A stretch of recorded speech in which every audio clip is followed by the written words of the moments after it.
Itong nangyari ngayon kay Governor Digamo, alam na alam ng lahat. Pati siguro po yung pusang kalye, alam kung sinong suspect. Kasaysayan, kababalaghan at iba pa ating tuklasin dito sa Historiador.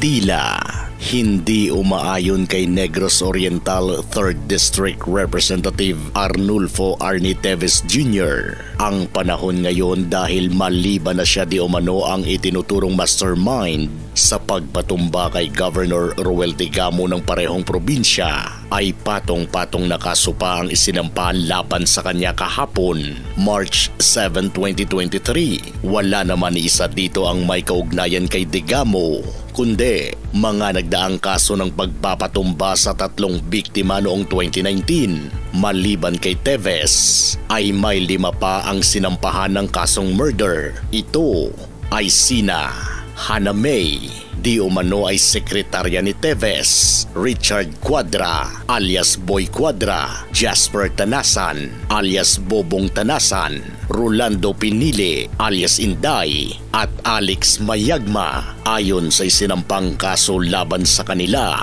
ito ay may koneksyon sa pagkatodas ni Miguel Dungog, Lester Bialago Bato at Pasito Retes. Hindi magkakasabay ang pagkatumba ng 3, pero di umano ay parehong ipinag-utos ng congressman ang pagpapatumba sa kanila. Si Miguel Dungog na dating ahente ng National Bureau of Investigation or NBI ay kilalang kaalyado ng namayapang gobernador na si Roel Digamo. Eleksyon noong May ng 2019 ay tumakbo ito bilang board member, ngunit noong March 25, 2019 ay bumulagta ito sa harap ng Siliman Medical Center sa Dumaguete City. Si Lester Pialago naman ay binira makalipas ang 2 buwan. Tumba ito noong May 26, 2019 sa barangay Nagbualaw sa Basay. Samantala, ang pangatlong biktima naman na si Pasito Retes Libron ay pinalikida noong June 23 sa barangay Malabuga sa Bayawan City. March 5, 2023 ay kalmado pang nagpalabas ng kanyang statement sa social media si Congressman Teves.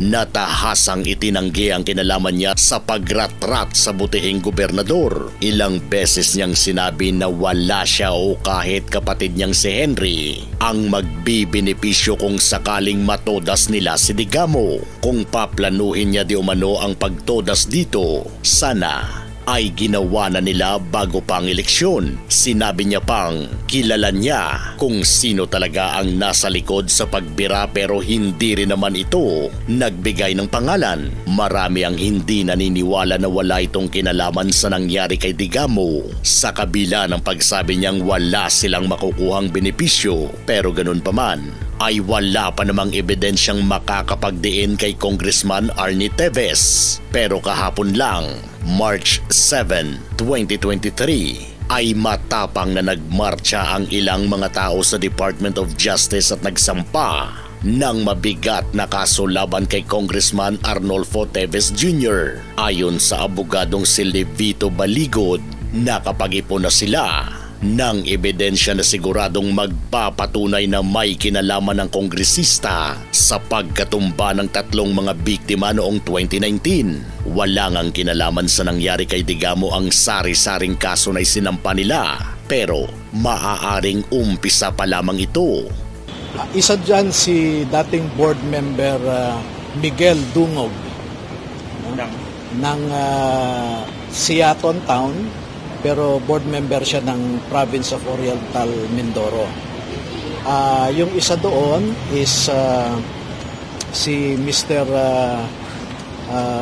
Libron, and then yung isa si Mr. Bato.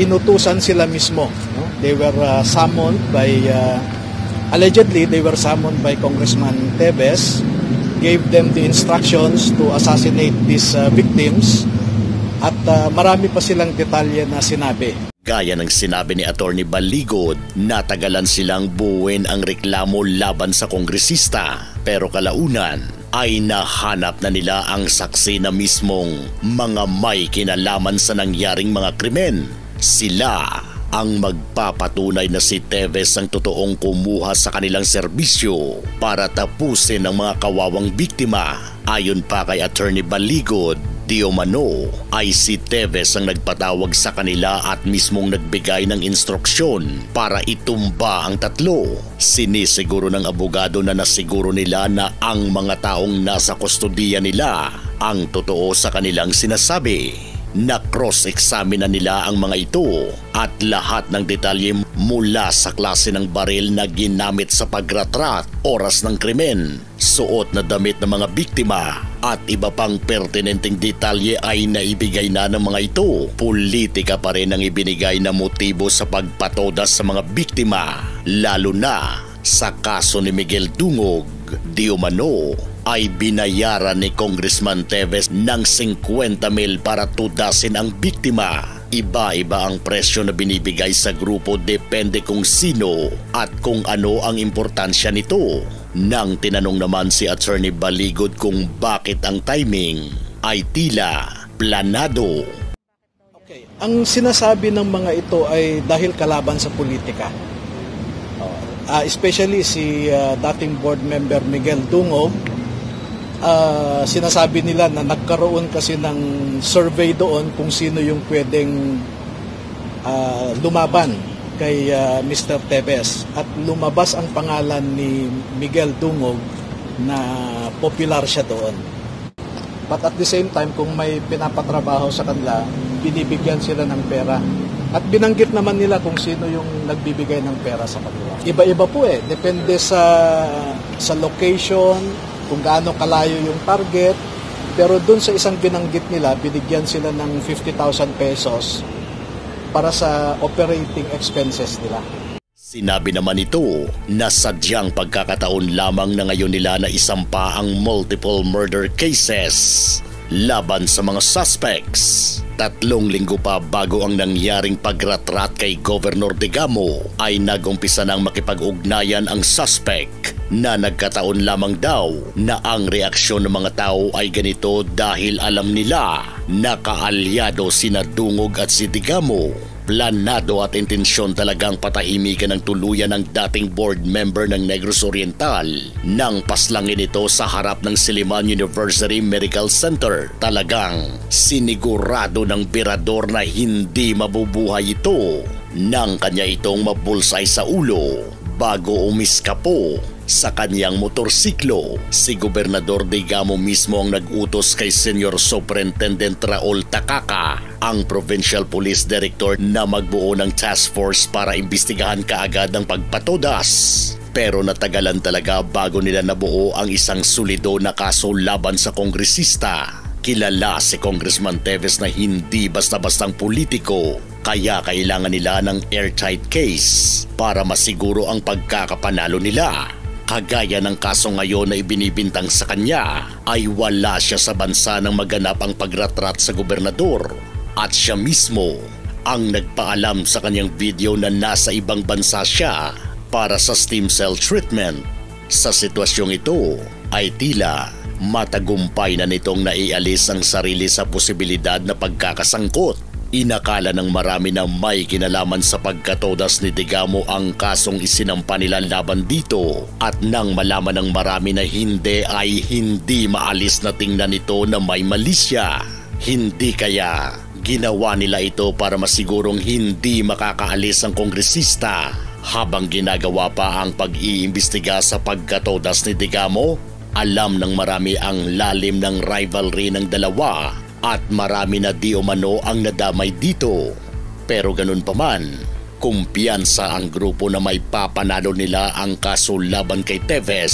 Sa pagkakataong ito, kung ibabase natin sa video ni Congressman Teves, sinabi nitong may sarili siyang intel kaya nalalaman niya kung ano ang mga kaganapan at sigurado siya ang pagbibintangan sa naganap na krimen laban kay Governor Digamo.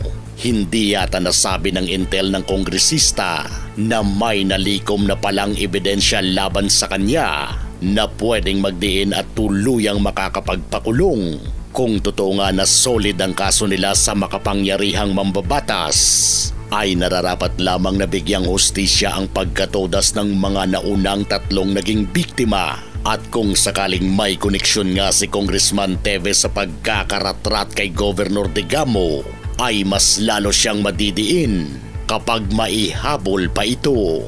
Ikaw, may alam ka ba tungkol sa sinasabi nilang mabangis na si Arnie Teves?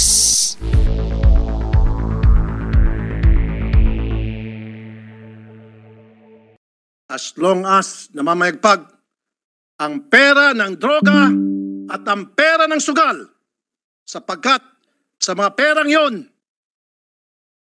nabibili ang marami sa ating mga otoridad.